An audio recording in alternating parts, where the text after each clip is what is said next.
मैं अलका ठाकुर हूँ और आप सभी का अलका मेडिकल क्लासेस में स्वागत है। आज हम स्टार्ट करने वाले हैं मेल इनफर्टिलिटी को। इससे पहले वाले लेक्चर्स में हमने मेल रिप्रोडक्टिव सिस्टम के एनाटॉमी एंड फिजियोलॉजी को अच्छे से डिस्कस किया था। इस लेक्चर में हम मेल इनफर्टिलिटी यानी कि पुरुषों में जो आजकल आमतौर पर सबसे बड़ी समस्या इनफर्टिलिटी की बनी हुई है वो क्या है और वो किस कारण से होती है।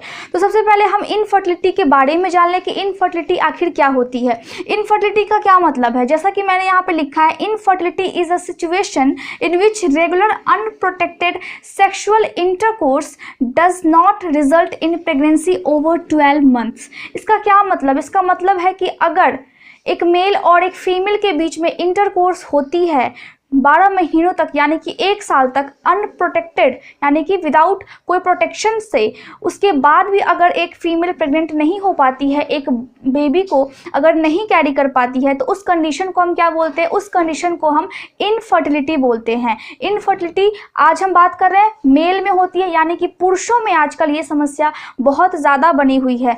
जो मेल इनफर्टिलिटी होती है वो 2 टाइप की होती है, यानी कि जो इनफर्टिलिटी है उसके जो प्रकार हैं वो 2 टाइप के हैं। पहला है प्राइमरी इनफर्टिलिटी और दूसरा है सेकेंडरी इनफर्टिलिटी। प्राइमरी इनफर्टिलिटी का क्या मतलब है? प्राइमरी इनफर्टिलिटी का मतलब है कि अगर एक कपल है और उसको कोई भी बेबी नहीं हो रही है, इसका मतलब है कि वो उसमें इनफर्टिलिटी की सिम्टम्स हो सकते हैं, इनफर्टिलिटी की गुंजाइश हो सकती है। लेकिन सेकेंडरी इनफर्टिलिटी में क्या है, सेकेंडरी इनफर्टिलिटी में इस कारण होती है कि एक बेबी होने के बाद बेबी नहीं हो पाती है दोनों कपल को, एक कपल को, जिसके कारण क्या होती है, सेकेंडरी इनफर्टिलिटी होती है। पुरुषों में इनफर्टिलिटी होने का क्या कारण है? इसके कारण के 2 कंडीशंस हो सकते हैं, या तो वो बर्थ के टाइम से हो यानी कि जन्म लेने के बाद से ही वो कारण हो, जन्म लेते ही हो, या फिर जन्म लेने के टाइम में बिल्कुल नॉर्मल बच्चे का जन्म हो और बाद में जब उसकी डेवलपमेंट हो, बाद में जब वो बड़ा हो तो प्यूबर्टी तक आते आते या फिर यंग एज तक आते आते उसके बॉडी में कोई प्रॉब्लम हो जाए। तो जो बर्थ से होती है उसको हम क्या बोलते हैं, उसको हम कॉन्जेनाइटल कंडीशन बोलते हैं, और जो यंग होने के बाद आती है या फिर जो डेवलपमेंट के टाइम में आती है उसको हम एक्वायर्ड कंडीशन बोलते हैं। तो ये 2 टाइप की कंडीशन होती है जिसमें जो कॉजेज है इनफर्टिलिटी के वो हो सकते हैं। वो कौन कौन से कारण है अब हम देख लेते हैं। सबसे पहला कारण है pre testicular causes of infertility. Pre testicular का क्या मतलब है? टेस्टीज में कोई प्रॉब्लम नहीं है, टेस्टीज के बाहर यानी कि बॉडी में जो हार्मोन है या फिर जो ऑर्गन्स है जो मेल रिप्रोडक्टिव सिस्टम को सपोर्ट करते हैं उनमें गड़बड़ी है। वो 2 कारण से हो सकती है। पहला है hormonal support, poor hormonal support यानी कि हार्मोन का सही से सपोर्ट नहीं मिल रहा है मेल रिप्रोडक्टिव सिस्टम को, और दूसरा है पुअर जनरल हेल्थ। अगर हेल्थ अच्छा नहीं होगा तो जाहिर सी बात है कि इनफर्टिलिटी के कंडीशंस या फिर चांसेस ज़्यादा हो जाएंगे। इसके एग्जांपल्स क्या क्या हैं प्री टेस्टिक्युलर तो कॉजेज के, इन एग्जांपल्स क्या क्या हैं? तो सबसे पहला कारण यानी कि ए नंबर में मैंने क्या लिखा है, hypothalamic disease. Hypothalamic means hypothalamus में डिजीज होती है। इसमें कौन सी डिजीज होती है? आइसोलेटेड गोनाडोट्रोफिन डिफिशियंसी, जिसको हम कैल्मन्स सिंड्रोम भी बोलते हैं, जिसमें सूंघने की क्षमता एकदम खत्म हो जाती है। इसका दूसरा नाम है आइडियोपैथिक हाइपोगोनाडोट्रोफिक हाइपोगोनाडिज्म।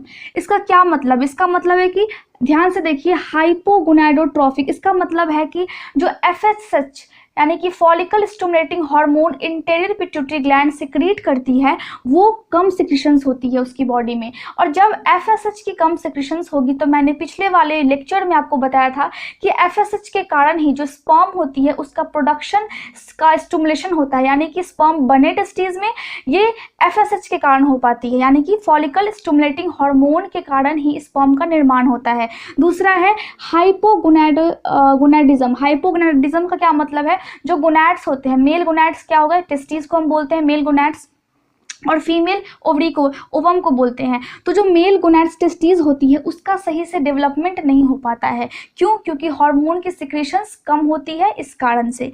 दूसरा क्या एग्जांपल्स है? दूसरा पिट्यूटरी डिजीज, यानी कि पिट्यूटरी ग्लैंड में अगर डिजीज हो जाए तो उस कंडीशन में भी इनफर्टिलिटी के चांसेस हो जाते हैं। अब इसमें कौन कौन सी डिजीज आ गई है? Pituitary insufficiency. इसका क्या मतलब है? यानी कि पिट्यूटरी ग्लैंड में अगर ट्यूमर्स हो जाए, कैंसर सेल अगर डेवलप हो जाए, या फिर इनफिल्ट्रेटिव प्रोसेस मीन्स कैंसर सेल किसी एक ऑर्गन में रहे, किसी एक ऑर्गन के सेल में रहे, लेकिन जो हेल्दी ऑर्गन है और जो हेल्दी सेल है उसके आसपास कैंसर सेल जा करके स्प्रेड होना, फैलना स्टार्ट कर दे, उसको हम बोलते हैं इनफिल्ट्रेटिव प्रोसेस। तो उस कंडीशंस में क्या होती है कि जो हेल्दी सेल होती है वो भी कैंसरस सेल में कन्वर्ट होने लगती है, जिसके कारण पिट्यूटरी ग्लैंड सही से काम नहीं कर पाते हैं, क्योंकि पिट्यूटरी ग्लैंड की जो टिश्यूज होती है उनमें क्या होते हैं, उनमें कैंसरस सेल का डेवलपमेंट होना स्टार्ट हो जाता है। या फिर ऑपरेशन के कारण, अगर पिट्यूटरी ग्लैंड का ऑपरेशन हुआ है जिसके कारण वो हार्मोन सही से सिक्रेट नहीं कर पाती है, वो कौन सी हार्मोन सिक्रेट करती है, FSH, ठीक है। इसके अलावा क्या होती है, इसके अलावा हाइपर प्रोलैक्टिनीमिया। हाइपर प्रोलैक्टिनीमिया का क्या मतलब है, प्रोलैक्टिन हार्मोन कब सिक्रेट होती है, प्रोलैक्टिन हार्मोन जब एक फीमेल प्रेग्नेंट होती है तो ये हार्मोन सिक्रेट होती है उसके बॉडी में, ताकि जो उसकी ब्रेस्ट है उसकी और ज़्यादा डेवलपमेंट हो पाए और जो मिल्क का प्रोडक्शन है वो अच्छे से हो पाए। लेकिन ये मेल में ज़्यादा हो जाती है, जिसके कारण मेल की जो रिप्रोडक्टिव सिस्टम है वो पूरा डिस्टर्ब हो जाता है, जिसके कारण स्पर्म पे भी इफेक्ट पड़ती है, स्पर्म का सही से निर्माण टेस्टिस में नहीं हो पाता है। तीसरा है हीमोक्रोमैटोसिस। हीमोक्रोमैटोसिस का क्या मतलब होता है कि ब्लड में बहुत ज़्यादा आयंस की मात्रा हो जाती है।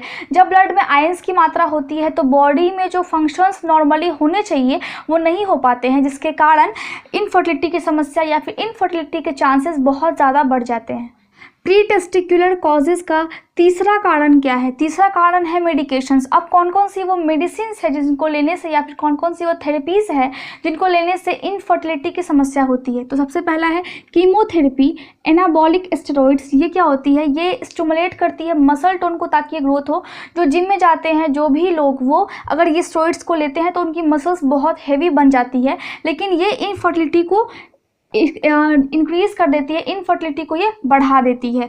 तो ये सभी क्या करती है, अफेक्ट करती है स्पर्मेटोजेनेसिस, यानी कि टेस्टिस में जो स्पर्म का निर्माण होता है उसको ये डायरेक्टली अफेक्ट करती है, जिससे कि स्पर्म का निर्माण नहीं होता है। और जब स्पर्म का निर्माण नहीं होगा उस कंडीशन में इनफर्टिलिटी की समस्या आ जाएगी। दूसरा है साइमेटिडिन और तीसरा है स्पाइरोनोलैक्टोन। ये तीनों जो मेडिसिन है, ये तीनों जो मेडिकेशंस है, ये क्या करती है, अफेक्ट करती है स्पर्मेटोजेनेसिस को।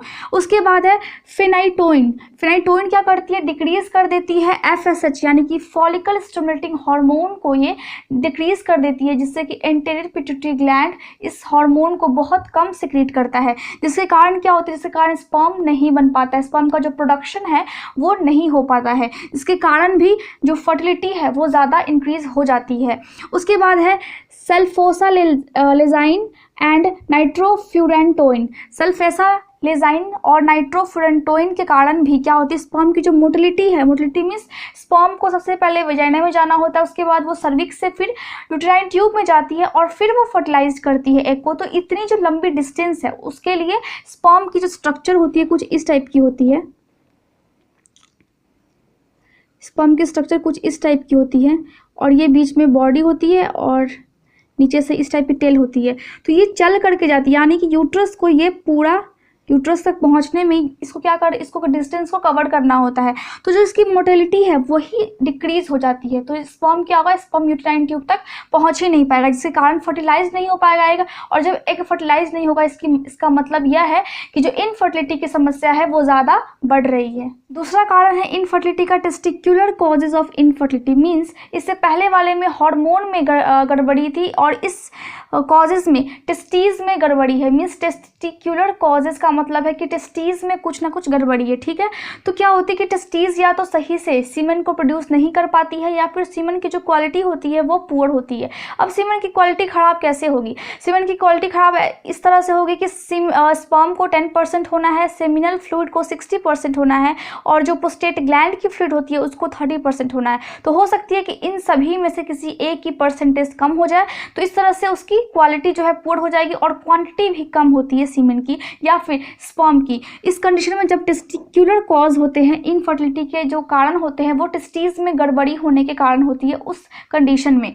अब क्या क्या कारण होते हैं जिसके कारण टेस्टीज में गड़बड़ी होती है, तो सबसे पहला कारण है क्रोमोसोमल एबनॉर्मेलिटीज, जिसको हम क्लाइनेफेल्टर सिंड्रोम भी बोलते हैं। अब क्रोमोसोमल एबनॉर्मेलिटीज़ क्या है, इसमें क्या होती है कि इसमें क्रोमोसोम में एबनॉर्मेलिटी होती है। मतलब अगर बच्चा जन्म लेता है तो उसकी जो, अगर बॉय जन्म लेता है तो हम उसकी क्रोमोसोम क्या होती है XY, अगर एक लड़की जन्म लेती है तो XX। लेकिन इस कंडीशन में यानी कि क्लाइनफेल्टर सिंड्रोम में अगर किसी बच्चे को है, ये जेनेटिक डिसऑर्डर है जो कि उसके पेरेंट्स से आती है या फिर जो उसकी फैमिली में अगर किसी को है, ये कंडीशन कभी रही है तो उस कारण से बच्चे में आ सकती है। तो उसकी जो क्रोमोसोम की जो स्ट्रक्चर होगी, क्रोमोसोम की जो संख्या होगी वो XXY होगी, जिसमें एक X एक्स्ट्रा होगी। अब एक X एक्स्ट्रा होने के कारण उसके बॉडी में क्या क्या चेंजेस आएंगे, उसकी जो रिप्रोडक्टिव सिस्टम है वो मेल रिप्रोडक्टिव सिस्टम होगी, लेकिन जो उसकी पूरी बॉडी अपीयरेंस है, मतलब जो उसके बाल है, उसकी जो बियर्ड है, जैसे कि मेल में दाढ़ी आनी चाहिए तो वो नहीं आती है प्यूबर्टी के बाद, ठीक है। उसकी जो प्यूबिक हेयर की जो ग्रोथ होगी वो फीमेल की तरह होगी, उसके ब्रेस्ट में डेवलपमेंट हो जाएगी प्यूबर्टी के बाद। तो इस तरह से उसकी जो फिजिकल स्ट्रक्चर है वो फीमेल की होगी, लेकिन जो उसकी रिप्रोडक्टिव सिस्टम है वो मेल की होगी। किस कंडीशन में? क्रोमोसोमल एबनॉर्मेलिटी जब होगी, जिसको हम क्लाइनफेल्टर सिंड्रोम भी बोलते हैं, उस कंडीशन में XX और Y क्रोमोसोम होगी उस बच्चे में जिसमें ये सिंड्रोम होगी, ठीक है। दूसरा है नोनेंस सिंड्रोम। नोनेंस सिंड्रोम हम क्या बोलते हैं? इसको हम बोलते हैं मेल टर्नर सिंड्रोम। इसमें क्या होती है? इसमें मैंने आपको पिछले वाले लेक्चर में बताया था मेल रिप्रोडक्टिव सिस्टम के एनाटॉमी में कि अगर बच्चे का 9 महीने की प्रेगनेंसी होती है तो 8वें महीने तक बच्चे के टेस्टिस का डेवलपमेंट होता है। लेकिन जब टेस्टिस डेवलप कर रही होती है माँ के पेट में, जब एक बच्चे का डेवलपमेंट हो रहा होता है, तो उस कंडीशन में जो टेस्टिस है वो कहाँ पे होती है? वो किडनी के पीछे, किडनी पीछे होती है तो किडनी के जस्ट नीचे उसकी डेवलपमेंट होती है।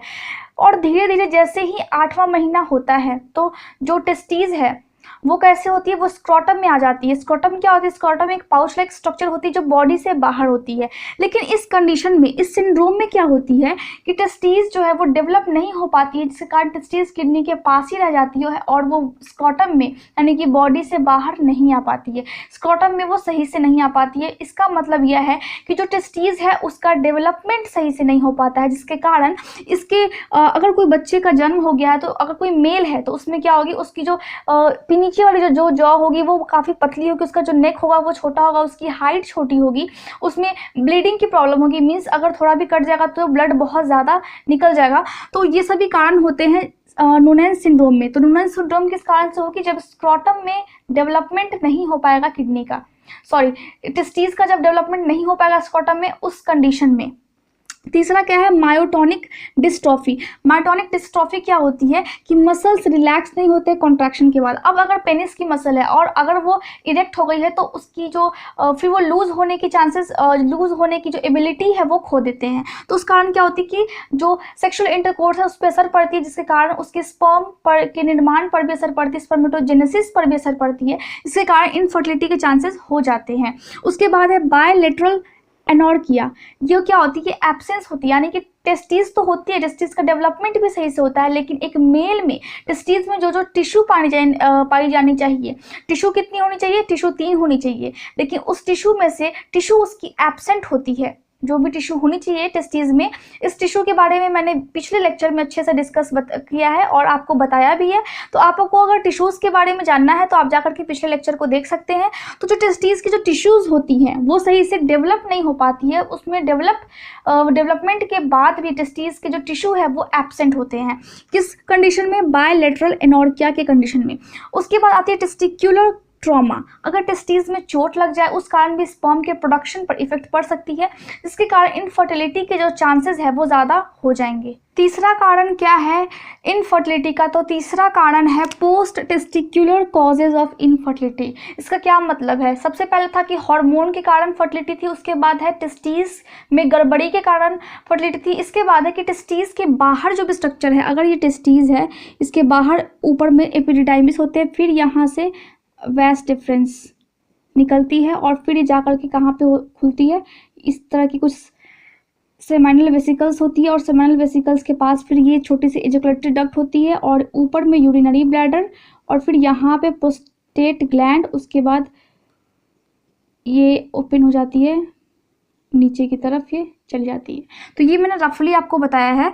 तो जो वास डिफरेंस है इसमें पहला कारण क्या है, पोस्ट टेस्टिकुलर कॉज में सबसे पहला कारण है वास डिफरेंस ऑब्स्ट्रक्शन। तो वास डिफरेंस क्या होती है कि जो एपिडिडाइमिस यानी कि अगर टेस्टिस है इसके ऊपर अगर एपिडिडाइमिस है तो ये ऊपर वाली जो होती है, क्योंकि एपिडिडाइमिस में स्पर्म जमा होती है यानी कि स्टोर होती है, टेस्टिस में बनती है, और यहाँ से अगर इजैकुलेशन मीन्स स्पर्म को अगर बाहर निकालना होता है ड्यूरिंग सेक्सुअल इंटरकोर्स, तो यहाँ से वास डिफरेंस के थ्रू ही ये पूरी डिस्टेंस कवर करके जाती है यूरेथ्रा में, यानी कि सेमिनल वेसिकल में जाएगी, फिर इजैकुलेटरी डक्ट में जाएगी, फिर प्रोस्टेट ग्लैंड में जाएगी, और फिर यूरेथ्रा को ये क्या करती है, यूरेथ्रा को ये ज्वाइन करके फिर नीचे की तरफ आ जाती है। तो जो वास डिफरेंस है जो कि कैरी करती है स्पर्म को, वो सही से डेवलप नहीं होता है या फिर उसमें ऑब्स्ट्रक्शन हो जाती है। अब ऑब्स्ट्रक्शन क्यों होगी, ऑब्स्ट्रक्शन होगी सिस्ट के कारण। और ये सिस्ट कैसे बनती है, सिस्ट एक पिंपल लाइक स्ट्रक्चर होती है, ठीक है। जो वास डिफरेंस है वो ट्यूब लाइक स्ट्रक्चर, उसमें एक छोटी सी पिंपल लाइक स्ट्रक्चर होगी जिसको हम सिस्ट बोलते हैं। और ये क्यों होती है, ये सेक्सुअली ट्रांसमिटेड डिजीज के कारण होती है, जो कि सेक्सुअली इंटरकोर्स के दौरान अगर इन्फेक्शंस होती हैं तो यहाँ पे इन्फेक्शन के कारण सिस्ट बन सकती है, जिसके कारण वास डिफरेंस में ऑब्स्ट्रक्शन हो जाएगी, जो कि इनफर्टिलिटी का एक बहुत बड़ा कारण है। दूसरा है लैक ऑफ वास डिफरेंस, या फिर इसकी डेवलपमेंट नहीं हो पाए। अगर बेबी अगर डेवलप कर रहा है माँ के पेट में, या फिर अगर डेवलपमेंट हो भी गया है तो सही से उसकी प्रॉपर फंक्शनिंग नहीं हो पाए जन्म लेने के बाद, तो उस कंडीशन में। उसके बाद है इन्फेक्शन, अगर इन्फेक्शन हो जाए प्रोस्टेट ग्लैंड में, जिसको हम क्या बोलते हैं, प्रोस्टेटाइटिस, प्रोस्टेट ग्लैंड में इन्फेक्शन हो जाए, उस कंडीशन में भी क्या होगी, उस कंडीशन में भी सही से अगर ये वास डिफरेंस स्पर्म को लेकर के तो जाएगी, लेकिन क्योंकि प्रोस्टेट ग्लैंड में इन्फेक्शन है तो फिर वहाँ से इसको फिर जो यूरेथ्रा और यूरेथ्रा में जो स्पर्म आती है फिर वहाँ से ये नहीं जा पाएगी, वहाँ से कैरी नहीं हो पाएगी। मेल में यूरेथ्रा के थ्रू ही स्पर्म निकलती है और यूरेथ्रा के थ्रू ही यूरिन का सिक्रीशंस होती है, यूरिन का पास होना होता है, यूरिन पास होती है यूरेथ्रा के थ्रू ही, ठीक है। तो इस कंडीशन में क्या हो सकती है, इस कंडीशन में भी इनफर्टिलिटी के चांसेस बढ़ सकते हैं। Anti serum antibodies, anti sperm antibodies. Anti sperm antibodies क्या होती है कि हमारा जो इम्यून सिस्टम है वो समझ लेता है कि स्पर्म एक बाहर से आया हुआ बैक्टीरिया है या फिर बाहर से आया हुआ कोई एंटीजन है, जो बाहर से आते हैं जिसको हम एंटीजन बोलते हैं, ठीक है। तो वो क्या करती है, वो हमारा इम्यून सिस्टम इस स्पर्म को किल करने लगती है, यानी कि अगर कोई मेल है तो उसका इम्यून सिस्टम अटैक करने लगता है स्पर्म पे ही, जिसके कारण स्पर्म किल होना स्टार्ट हो जाते हैं, स्पर्म खत्म होना, डिस्ट्रॉय होना स्टार्ट हो जाते हैं, जिसके कारण इनफर्टिलिटी के चांसेस बढ़ जाते हैं और इसकी ट्रीटमेंट बहुत ज़्यादा मुश्किल होती है। रेट्रोग्रेड इजैकुलेशन, रेट्रोग्रेड इजैकुलेशन क्या है कि टेस्टिस में स्पर्म तो बन रही है, एपिडिडाइमिस में सही से स्टोर भी हो रही है, वास डिफरेंस से सही से कैरी भी हो रही है, लेकिन इजैकुलेशन के टाइम में यानी कि जब बाहर निकालना होगा ड्यूरिंग सेक्सुअल इंटरकोर्स, उस टाइम में सीमेन क्या करती है, सीमेन भी सही है, सीमेन भी हेल्दी है, लेकिन सीमेन इजैकुलेट जैसे ही उसको सेमाइनल वेसिकल से इजैकुलेटरी डक्ट में आनी है और इजैकुलेटरी डक्ट से फिर उसको प्रोस्टेट ग्लैंड वाली स्ट्रक्चर में आनी, ठीक है, प्रोस्टेट ग्लैंड में उसको आनी जहाँ पे इसको यूरेथ्रा को ज्वाइन करना है। तो जैसे ही ये यूरेथ्रा को ज्वाइन करती है वैसे ही क्या होती है, वैसे ही सीमेन यूरिनरी ब्लैडर में चली जाती है। यूरिनरी ब्लैडर में चले जाने के कारण जो सीमेन है वो फिर आगे यूरेथ्रा में नहीं जा पाती है और फीमेल रिप्रोडक्टिव सिस्टम में नहीं पहुँच पाती है, जिसके कारण इनफर्टिलिटी के चांसेस बहुत ज़्यादा बढ़ जाते हैं। उसके बाद है इम्पोटेंस। इम्पोटेंस का क्या मतलब, इम्पोटेंस का को हम हिंदी में क्या बोलते हैं, नपुंसकता। इसका ये क्यों होती है, ये यहाँ पे अगर मेल रिप्रोडक्टिव सिस्टम में अगर सही से ब्लड का फ्लो ना हो उस कारण, या फिर अगर कोई मेल बहुत ज़्यादा स्मोकिंग कर रहा हो, ड्रिंकिंग कर रहा हो, उस कंडीशन में इम्पोटेंस की सिचुएशंस आ जाती हैं। और कौन कौन से कारण हैं जिनके कारण स्पर्म का प्रोडक्शन अफेक्ट होता है, तो सबसे पहला कारण है हीट। हीट के कारण स्पर्म का प्रोडक्शन बहुत ज़्यादा अफेक्ट होता है, क्योंकि जो टेस्टिस है वो स्क्रोटम में होती है, यानी कि बॉडी से बाहर। बॉडी की जितनी टेम्परेचर है 37 डिग्री सेल्सियस, उतने में स्पर्म का प्रोडक्शन होना मुश्किल है, यानी कि जब स्क्रोटम में टेस्टिस होती है तो उस टाइम में स्क्रोटम में 3 डिग्री सेल्सियस, 3 डिग्री बॉडी के टेम्परेचर से 3 डिग्री सेल्सियस कम टेम्परेचर होती है स्क्रोटम की, तभी स्पर्म का प्रोडक्शन होता है और स्पर्म फिर एजुकुलेट होती है, यानी कि पेनिस से फिर बाहर आती है। अगर एब्डोमिनल कैविटी में होती टेस्टिस तो उसका प्रोडक्शन यानी कि स्पर्म का प्रोडक्शन सही से नहीं हो पाता। इसके अलावा हीट कौन कौन से कारण से उत्पन्न होती है बॉडी में या फिर स्क्रोटम में, कौन कौन से कारण से हीट की जो इंक्रीजमेंट होती है जिसके कारण स्पर्म का प्रोडक्शन अफेक्ट होता है, वो है कि अगर कोई मेल बहुत लंबे समय तक गर्म पानी से नहाता है तो उस कंडीशन में क्या होती है कि जो स्क्रोटम में जो टेम्परेचर है वो फिर डिस्टर्ब हो जाती है, जिसके कारण अफेक्ट होता है स्पर्म का प्रोडक्शन। उसके बाद है जो ओबीज पीपल है, यानी कि जो मोटे लोग हैं, मोटे लोग की जो फैट है वो नीचे पेट की स्क्रोटम के पास लटकी होती है, पेट उनकी लटकी हुई होती है, तो जो फैट के लेयर्स है उनके कारण जो हीट है वो स्क्रोटम तक पहुंच जाता है, जिसके कारण स्पर्म अफेक्ट होती है। उसके बाद है अगर कोई मेल बहुत लंबे समय तक बैठ करके काम करता है तो उस कंडीशन में क्या होती है कि स्क्रोटम की जो आसपास की जो हीट है वो बहुत ज़्यादा इंक्रीज कर जाती है। जो मेल रिप्रोडक्टिव जो सिस्टम है, जो जेनाइटल एरिया है, वो बहुत ज़्यादा एक तरह से वार्म हो जाती है, वो वहाँ पे बहुत ज़्यादा हीट का प्रोड्यूस होने लगता है बैठने के कारण, जिसके कारण स्पर्म का प्रोडक्शन होता है। दूसरा क्या है, फ्रीक्वेंट इजैकुलेट। फ्रीक्वेंट इजैकुलेट का मतलब है कि अगर कोई मेल स्पर्म को अगर बॉडी से 2-3 बार एक दिन में 2-3 बार अगर बाहर निकाल देता है, उस कंडीशन में क्या होती है कि उस कंडीशन में स्पर्म बहुत कम अमाउंट में बन पाती है, इसमें स्पर्म के प्रोडक्शन सही से नहीं हो पाता है। अगर कोई इंसान स्मोकिंग करता है तो स्मोकिंग क्या करती है, अगर कोई 20 सिगरेट से ज़्यादा यानी कि 20 सिगरेट रोज़ अगर पीता है, यानी कि उससे ज़्यादा भी पीता है, तो वो क्या करती है सीधे सीधे स्पर्म की मोटेलिटी, यानी कि स्पर्म जो इतना डिस्टेंस कवर करके यूटेराइन ट्यूब तक जाती है, वो उसकी जो मोटेलिटी है वो डायरेक्टली अफेक्ट होती है, और स्पर्म का जो काउंट है जो 10% होना चाहिए वो भी कम हो जाता है स्मोकिंग के कारण। एक्सेसिव एल्कोहल इनटेक करने के कारण भी होती है, क्योंकि अल्कोहल क्या करती है, अल्कोहल सीधे सीधे टेस्टोस्टेरोन हार्मोन को अफेक्ट करती है। इस टेस्टोस्टेरोन हार्मोन के कारण ही स्पर्म का प्रोडक्शन हो पाता है सेमनीफेरस ट्यूब्यूल में, जो कि अल्कोहल लेने से नहीं हो पाता है, जिसके कारण बॉडी में स्पर्म का निर्माण सही से नहीं होता है और इनफर्टिलिटी की समस्या बहुत ज़्यादा बढ़ जाती है। आज के लिए बस इतना ही, अगले वीडियो में हम मिलते हैं। Thank you so much for watching my video. अगर आपको कोई भी डाउट हो तो आप कॉमेंट करके ज़रूर बता सकते हैं। आपको अगर अच्छा लगा हो तो आप इसे लाइक, शेयर और सब्सक्राइब जरूर करें। Thank you so much.